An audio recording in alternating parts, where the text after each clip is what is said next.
Entremos en materia local. Hoy, cerrando esta semana, nos distingue con su participación el rector de la Universidad de Panamá, el doctor Eduardo Flores Castro. Señor rector, buen día. Buenos días, don Guillermo. Buenos días, Dalia. Gracias por invitarnos a este escuchado programa radial, y a Camila también un saludo especial. Gracias, señor rector. A ver, la Universidad de Panamá es una universidad estatal, fue fundada en el año 1935, un 29 de mayo de ese año.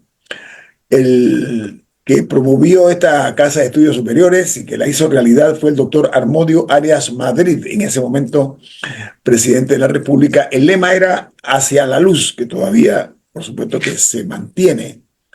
Quiero aprovechar para informar a ustedes, perdón, que el rector Flores, él tiene, entre otros créditos y méritos, que él es profesor catedrático de física en la Facultad de Ciencias Naturales Exactas y Tecnología. El rector Flores, además, tiene un doctorado en la Universidad Politécnica de Cataluña, ¿correcto, rector?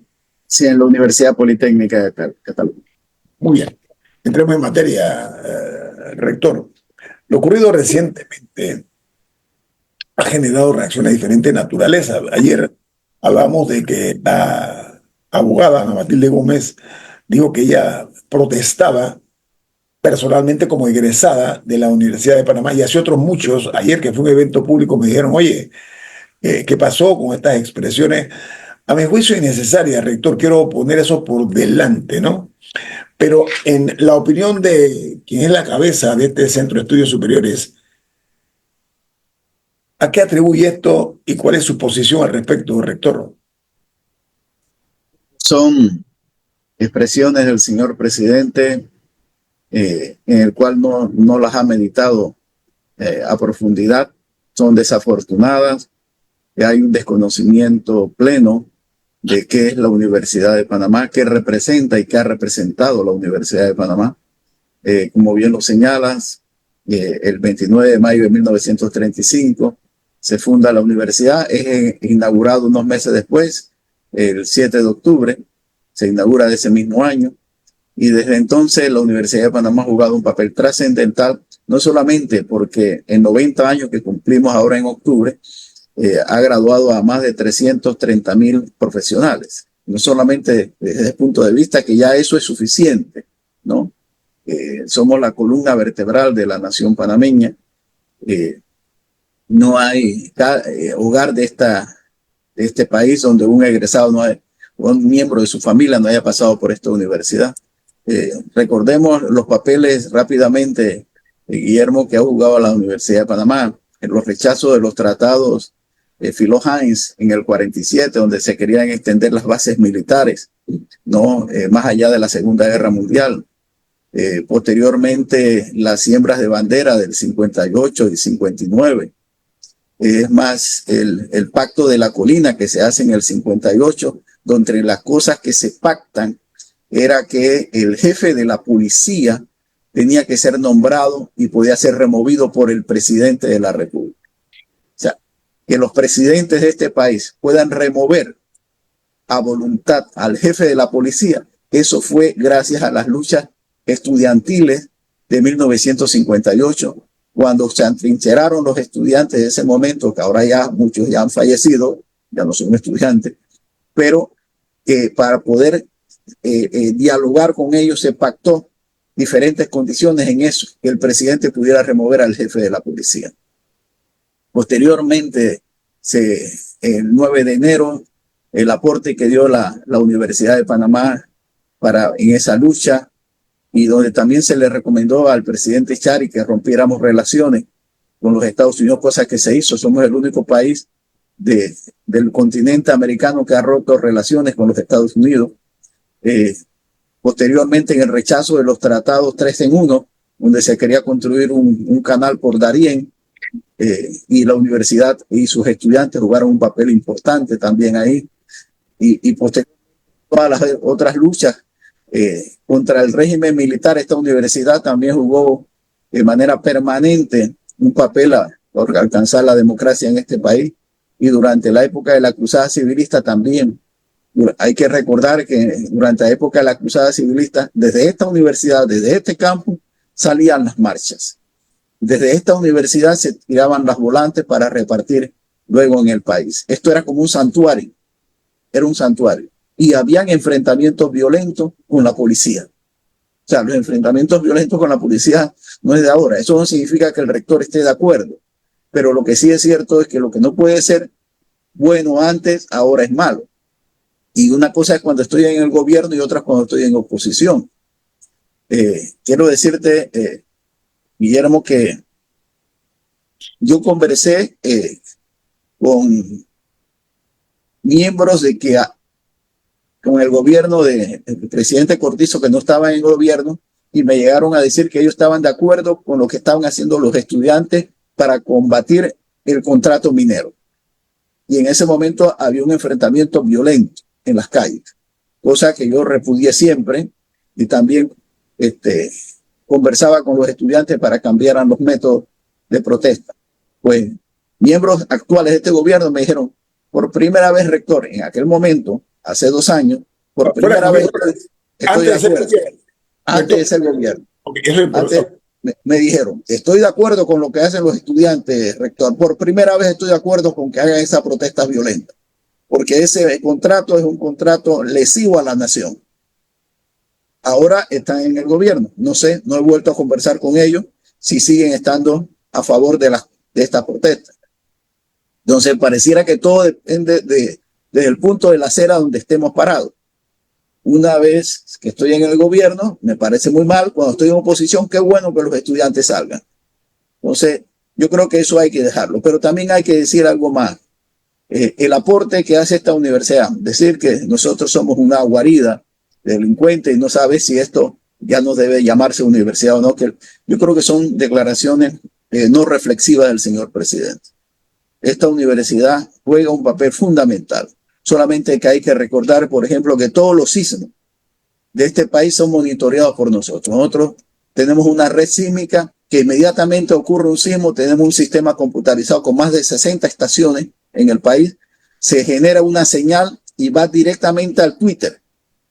No pasa por intervención humana a las 24 horas del día, 365 días. Y en el Twitter le va a aparecer el Instituto de Geociencia preliminar, porque hace el cálculo automático. Luego, los geofísicos nuestros lo revisan y sacan otro donde dice revisado. Generalmente hay un 10% entre el preliminar y el revisado, un 10% de diferencia. Y además de eso, somos los que analizamos los medicamentos, los alimentos o los cosméticos que entren al país por ley a través del Instituto Especializado de Análisis. El Laboratorio de Física de la Atmósfera de la Universidad de Panamá monitorea la capa de ozono y las radiaciones ultravioletas de todo el país. La estación de ensayos y monitoreos nucleares, somos los que encargados de monitorear si existe un accidente nuclear o un ensayo nuclear en Panamá, en Centroamérica, en el Caribe y en Colombia. Solamente hay 50 estaciones en el mundo y una de ellas está aquí en la Universidad de Panamá, y somos la única país donde lo maneja una universidad, porque en las demás lo manejan los ejércitos. Y yo no sé si el presidente sabe que hay hasta un protocolo. Si esa estación detecta un ensayo nuclear o un accidente nuclear, me lo tienen que comunicar a mí y yo se lo debo de comunicar directamente al presidente de la República. No se lo puedo comunicar a más nadie. Hay un protocolo en la comunicación. Esta universidad, la mitad de las semillas de arroz que se siembran, la produce la Facultad de Ciencias Agropecuarias de la Universidad de Panamá. Nuestra clínica veterinaria atiende a más de 8.500 pacientes. Es la única clínica de Centroamérica que tiene un tomógrafo computarizado para animales.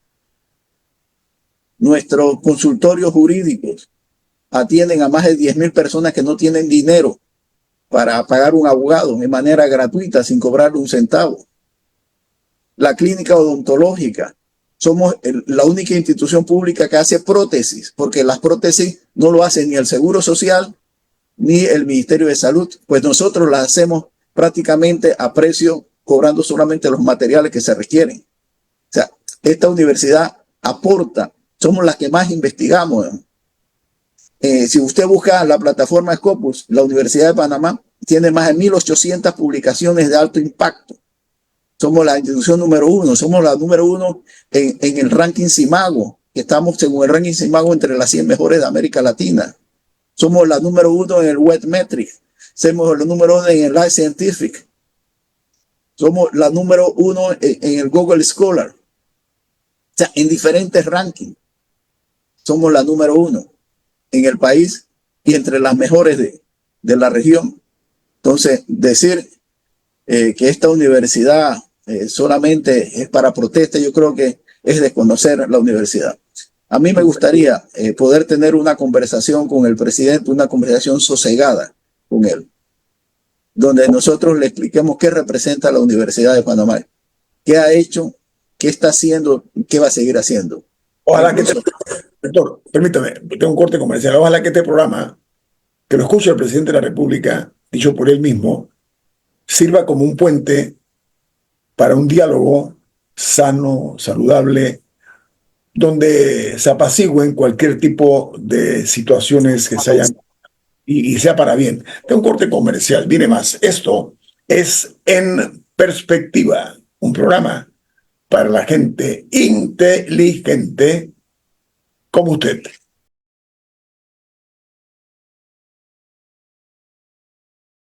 Hablaba de que la realidad inobjetable, incuestionable, el valor de la Universidad de Panamá para la sociedad panameña y para el propio país.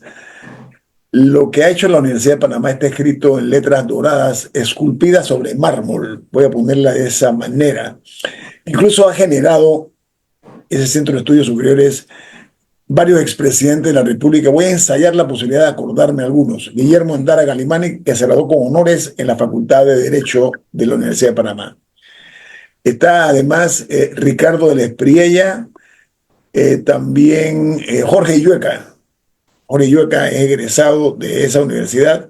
El expresidente Marco Aurelio Robles también cursó estudios allí.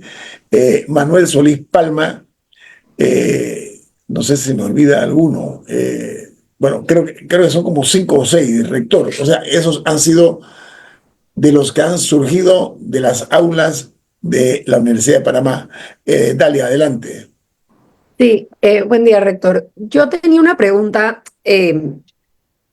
al margen de lo que dijo esta semana el presidente y la forma en la que califica a la Universidad Nacional.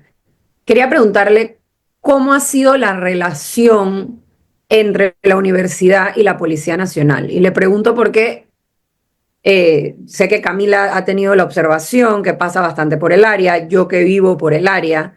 Hemos visto cómo en los últimos meses se han dado enfrentamientos, o sea, confrontaciones, por llamarlo de alguna forma, recurrentes desde los predios de la Universidad Nacional con la Policía Nacional. Y yo me preguntaba hasta dónde llega la colaboración. Sé que hubo un intercambio de correspondencia, si no me equivoco, hace algunas semanas, entre el director de la policía y su persona. Entonces mi pregunta es cómo se ha desarrollado un poco esa relación y cuáles son los niveles de cooperación y si ahora luego, o sea, si en esta semana esa conversación, o sea, esa línea de comunicación sigue abierta y cómo se está llevando esa relación.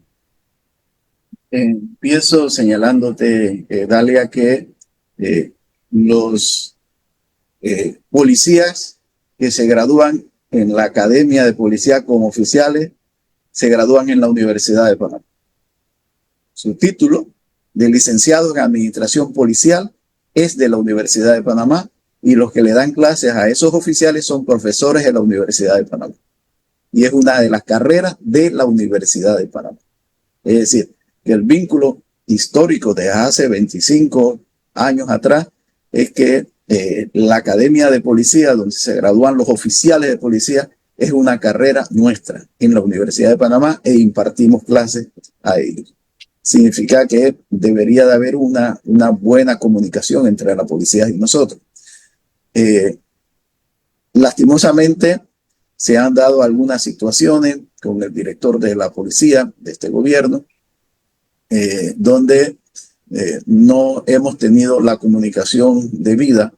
En función de eso, nosotros, a través de la Defensoría del Pueblo, estamos programando una reunión con el director de la policía y el ministro de Seguridad. E inclusive el defensor del pueblo ha ofrecido a la Defensoría del Pueblo para esa conversación entre nosotros, el ministro de Seguridad, el director de la policía. Eso estaba programado para estas semanas anteriores. Parece que han tenido alguna dificultad y se ha programado, creo que para la próxima semana o la otra de más arriba, está programado ya una fecha que podamos conversar con el director de la policía y el ministro de Seguridad también. Camila. Una de las acusaciones que se lanza a veces contra las protestas en la universidad es que no son estudiantes los que participan, y particularmente a la hora de los enfrentamientos, que son personas ajenas a la universidad que aprovechan el tema de la autonomía universitaria.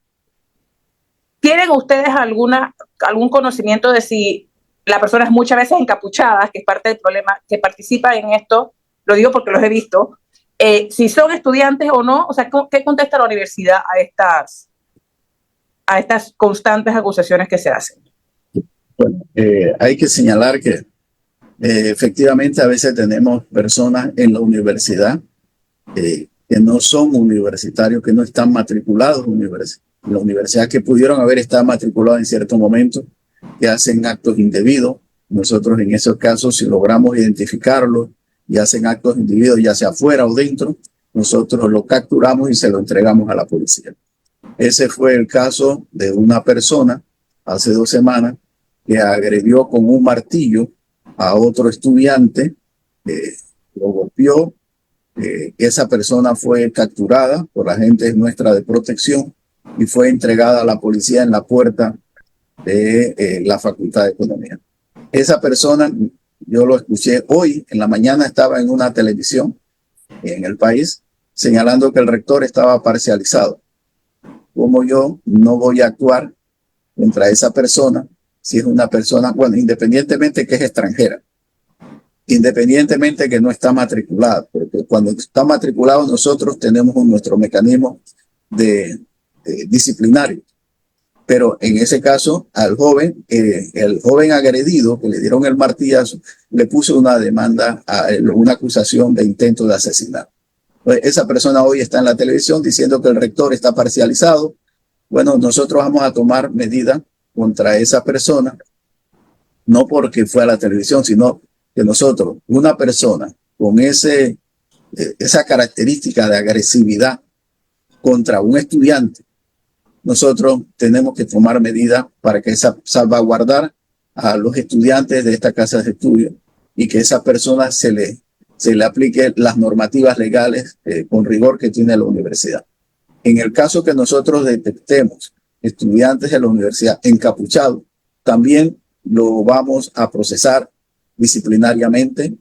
Y si tenemos también casos de no encapuchados que también participan de manera violenta, que ponen en riesgo la seguridad de los universitarios y los bienes, también vamos a actuar en manera rigurosa. Ya tenemos inclusive una persona identificada que ese sí es estudiante de la Universidad de Panamá y ya se le inició un proceso.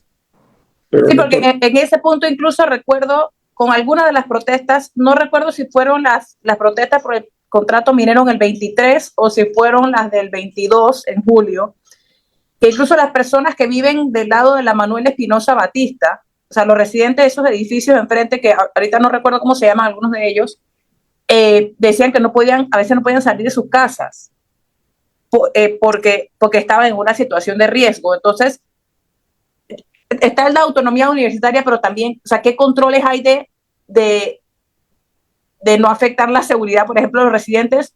O un tema que yo he mencionado aquí, que hay un mayor control del tráfico alrededor de la universidad cuando ocurren estas cosas, porque se pone en riesgo la vida de los residentes alrededor y también de quienes van pasando por ahí y se topan con un enfrentamiento.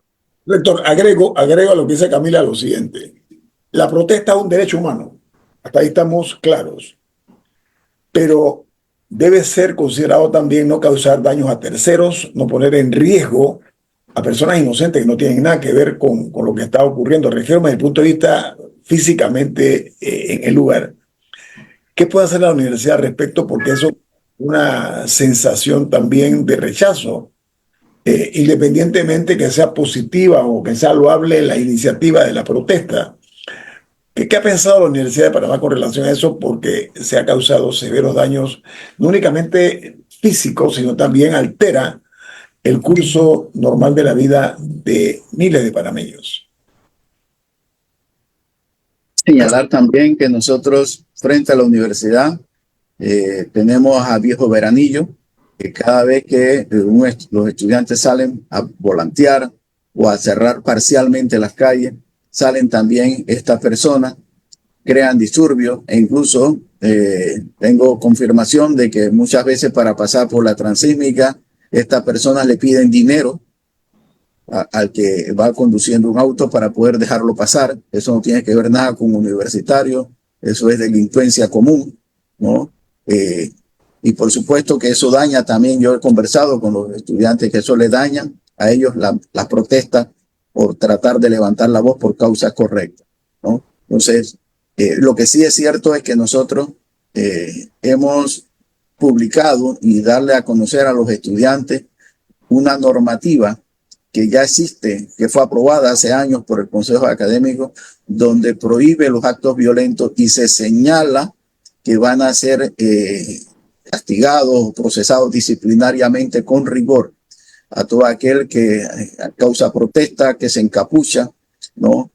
Ya se le fue comunicado y ya estamos en proceso de aplicar esa normativa y ya la estamos aplicando, no es que ya la estamos aplicando esa normativa, ¿no? Nosotros reivindicamos la protesta, pero lo que no podemos reivindicar es la protesta violenta, la protesta encapuchada. Ahora, sobre ese punto, ¿cuáles son, no quiero decir los motivos de la protesta, pero un poco, ¿qué están pidiendo actualmente quienes protestan de la Universidad de Panamá? ¿Cuál es su posición? Bueno, son varias los puntos que ellos reivindican, ¿no?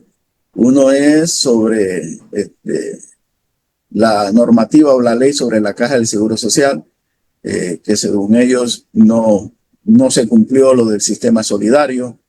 En el fondo hay un aumento a mediano plazo o a largo plazo de la edad de jubilación. Esa es una de las partes. Otra es por el acuerdo que firmó el gobierno con los Estados Unidos, que se considera lesivo. Nosotros también, como autoridad, ya sacamos un comunicado donde consideramos lesivo a la soberanía nacional ese acuerdo. También se ha sumado a esto los intentos de volver a funcionar la mina, donde para muchos pesa más la parte de la preservación de nuestra biodiversidad que la ponderación del beneficio económico de esa mina. Rector, a ver, hay una de las expresiones que se hicieron de conocimiento público por parte del presidente que dice algo que me parece incluso que es muy duro en el fondo. Dice que la universidad es una trinchera de conspiración. ¿Su opinión? Bueno, yo voy a especular un poco, ¿no? Yo pienso que cuando el presidente señala esto se refiere a que, en términos generales, en el auditorio de la Facultad de Economía, CONUCI lo alquila para tener alguna sesión.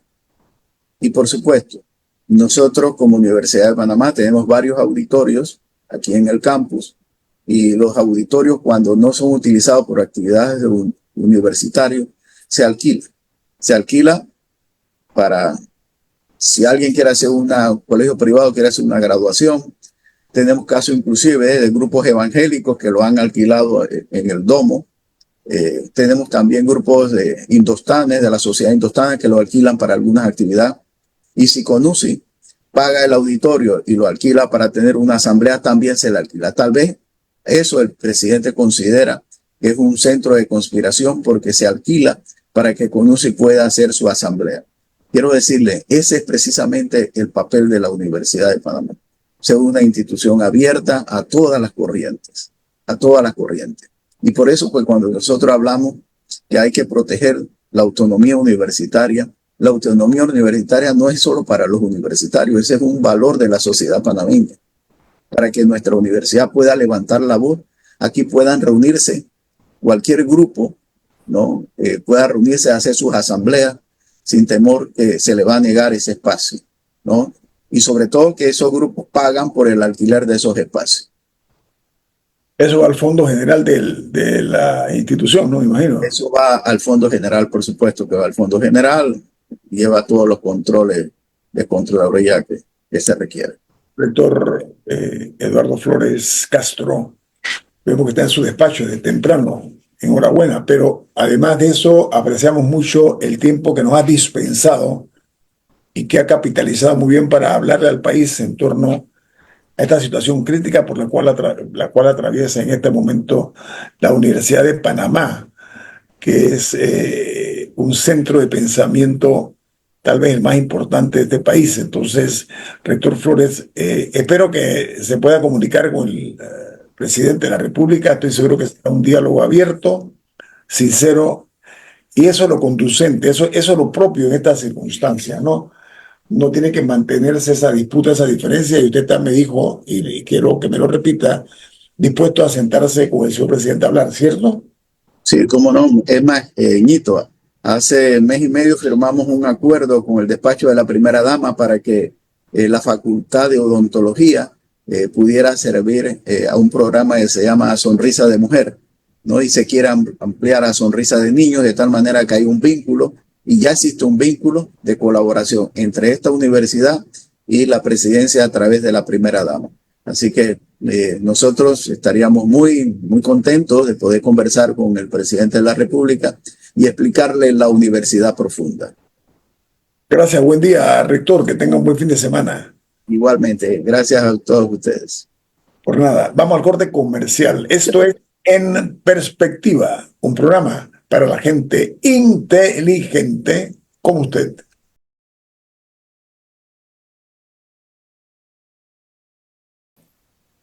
Amigos, vamos ahora a entrar en otro tema, y es que la Comisión de Gobierno de la Asamblea Nacional rechazó ayer la propuesta sobre una amnistía, el perdón, el olvido, el borrón y cuenta nueva, que tenía que ver con rebaja de pena, con indulto, con concesión de la libertad condicional, etcétera. El voto fue bien apretadito, 3 a favor, 3 en contra y 1 que se abstuvo. Lo interesante es quiénes votaron a favor y quiénes votaron en contra. Dalia, ¿tiene toda esa información, por favor? ¿Y qué implica esta votación? Porque hubo posturas de líderes de 2 partidos, hubo otros líderes al respecto. Dalia, adelante. Sí, recordar que en la Comisión de Gobierno, como en la mayoría de las comisiones, hay 9 diputados que la conforman. La suma de por ahí mismo no da, porque votaron 7. O sea que 2 personas no estuvieron representadas en la votación. A favor votaron los 2 diputados de Realizando Metas, Luis Eduardo Camacho, y el suplente de Ariel Vallarino, que es Luis Chariz. Y se sumó a votar a favor Francisco Brea. Francisco Brea es panameñista. Nos podría dar indicios de cómo votaría o cómo podría votar el Partido Panameñista. Recordemos que la ley de amnistía que se impulsa, si bien ayudaría a sacar de sus problemas legales, por decirlo de alguna forma, al expresidente Ricardo Martinelli, también queda metido en esa vuelta el expresidente Juan Carlos Varela, quien se podría beneficiar en caso de que una ley de amnistía de este tipo se apruebe. Entonces ahí el voto de Francisco Brea llama la atención, porque Brea ha sido uno de los diputados panameñistas que se ha aliado, o sea, no aliado, pero que se ha enfilado en ciertas votaciones con la bancada de Vamos, por ejemplo. Recuerdo que en la votación para la presidencia de la Asamblea, que los panameñistas todos votaron por separado, no votaron en bloque, Brea fue uno de los que apoyó las iniciativas de Vamos. Entonces es llamativo. En contra votaron Roberto Zúñiga, que es de Vamos, José Pérez Barboni, de Moca, y Marta Sandoya, quien es la suplente del diputado del PRD, Cristiano Adames. El PRD ayer sacó un comunicado diciendo que el PRD no tiene que ver exactamente con el tema de la amnistía, pero dijeron que apoyarían a Vamos en el tema del voto de censura del canciller. O sea que ellos el PRD dentro de todo ha sido uno de los bloques de oposición más unidos a los temas de RM. O sea, ellos han votado en bloque en la mayoría de las cosas y lo vimos, por ejemplo, con la votación sobre la Caja del Seguro Social. Así que bueno, ahí está Cristiano Adames. Y luego Manuel Chen, quien es el segundo diputado de Vamos que está en la comisión, se abstuvo. Él fue la abstención.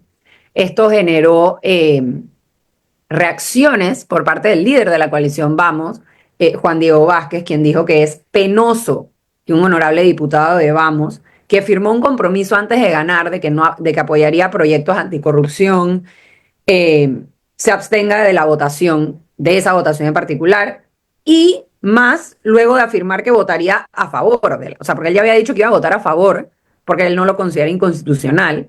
Entonces es como que echó para atrás, pero no por completo. Y luego los dos diputados que no estuvieron presentes, Raúl Pineda, que es PRD, quien ha estado en un perfil sumamente bajo dentro del legislativo, y Didiano Pinilla, que es un diputado del circuito 94, eso es Atalaya y alrededores de Veraguas, quien es Cambio Democrático. Sin embargo, en la votación anterior, la suplente de Didiano Pinilla sorprendió a todo el mundo votando en contra de la iniciativa de ley de amnistía anterior. Ella se llama, si no me equivoco, Ana María Poveda, y votó en contra. O sea que no queda muy claro, pero esos fueron los dos que no estuvieron en la votación, Raúl Pineda y Didiano Pinilla. En teoría, Raúl Pineda, si vota dentro del bloque PRD, habría votado en contra y, bueno, ya comenta de Cambio Democrático. La pregunta es la, Dalia, ya que usted ha hecho una muy buena exposición, ¿podría pensarse que esto es el inicio de una recomposición del equilibrio político en la Asamblea o no?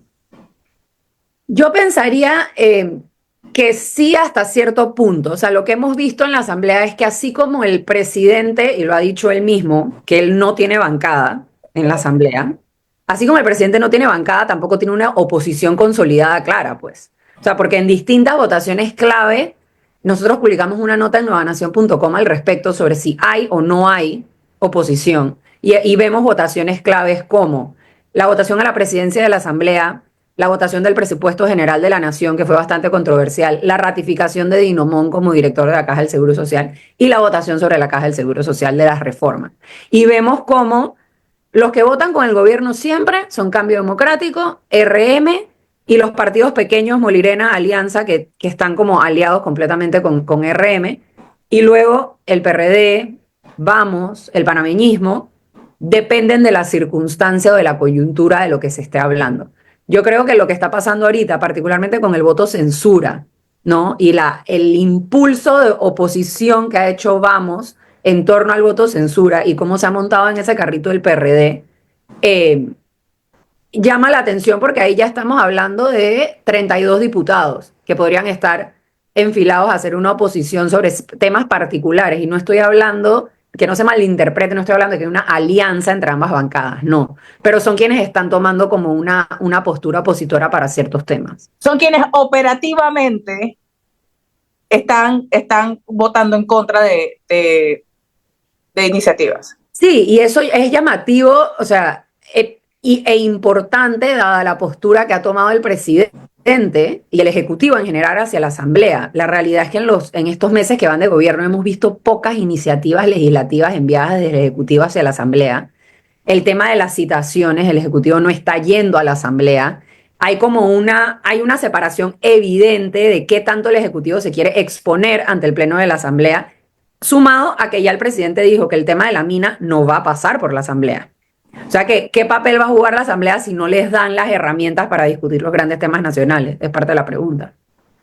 Ayer me parece haber escuchado al presidente decir que el canciller iría, cuando regrese del funeral del Papa Francisco, que el canciller va a ir a la Asamblea. O sea, que ya lo comprometió a ir. Sí, lo está mandando a ir. Ajá, lo está mandando a ir. La próxima semana, bueno, sí, porque la Asamblea culmina el otro miércoles. y no hay no hay indicativos de que vaya a haber sesiones extraordinarias porque no hay ningún proyecto así grande que requiera por parte del Ejecutivo, que el Ejecutivo quiera solicitar extraordinarias para una discusión. Así que estamos hablando, hoy es viernes, los viernes no hay pleno, así que estamos hablando de 3 días más de pleno antes de que concluya este primer año, y de ahí lo que viene es la siguiente votación el 1 de julio de una nueva presidencia, que ahí sí va a ser particularmente con los eventos que hemos visto en las últimas semanas, entre las auditorías por parte de la Contraloría, todo el revuelo que se ha formado, si Diana Castañeda continuará o si estos nuevos balances de poder que se están moviendo, desde ya tiene que estar surgiendo posibles nombres para esa nueva presidencia de la Asamblea. Un clima de incertidumbre que se mantiene todavía, no se ha sosegado para nada. O sea, es evidente que lo tóxico que hay en el ambiente en ciertos temas se ha mantenido. Lo importante es que la Asamblea Nacional tiene la oportunidad de sanear un poco el desprestigio que la ha arropado en las últimas décadas, no de ahora, esto es de vieja data, esto es un lastre que viene cargando. Y con esto que ha ocurrido en plena y absoluta democracia, donde se vota y gana la mayoría, creo que es una oportunidad que tenemos de ver cómo la Asamblea puede comenzar a hacer una profilaxis seria y un cambio de actitud que satisfaga las aspiraciones de los ciudadanos de tener una Asamblea que no se sirva del puesto, sino que le sirva al país como lo que es un lugar donde el pueblo tiene la oportunidad, el pueblo, estoy hablando la ciudadanía, la sociedad, de presentar sus posiciones y que sean escuchadas.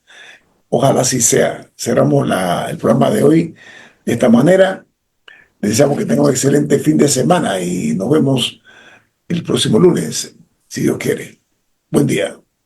Ha finalizado En Perspectiva, un análisis para las mentes inteligentes. Por los 107.3 de Omega Estéreo.